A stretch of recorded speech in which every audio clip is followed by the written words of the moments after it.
بالحب تلقاك البدور ضيف الأماني والسرور فيك العطايا. السلام عليكم ورحمة الله وبركاته.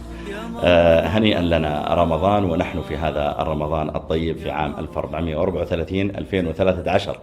النبي عليه الصلاة والسلام ذكر من مقاصد الصيام قوله عليه الصلاة والسلام: الصوم جنة، فإذا كان يوم صوم أحدكم فلا يرفث ولا يفسق ولا يجهل.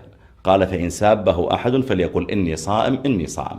الصوم مدرسة للسان، ومدرسة للأخلاق، ومدرسة للحلم، بحيث أن الإنسان يتجنب أن يستثار.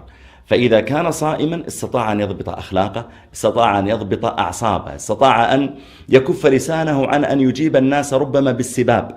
ربما يفعل ذلك عادة، لكنه لما صام أدبه الصيام بمثل ذلك، فأصبح يمسك لسانه عن السباب، يمسك عينه أيضا عن الحرام، يستطيع أن يكبح شهوته التي تعودت أن ترد وأن تصرخ، وبالتالي استطاع الصوم أن يضبط أخلاقه، ولا يجهل ولا يفسق ولا يرفث. إن سابه أحد، لو اعتدى عليه أحد، فلا ترد عليه، وإنما قل إني صائم. والصائم لا يليق به أن يفعل ما يفعله غيره. وبالتالي إذا انتهى رمضان تأدبت النفس على مثل هذه الأخلاق. أسأل الله تعالى أن يهدينا لأحسن الأقوال والأعمال والأخلاق، وأن يتقبل مني ومنكم، وهنيئا لنا الصيام.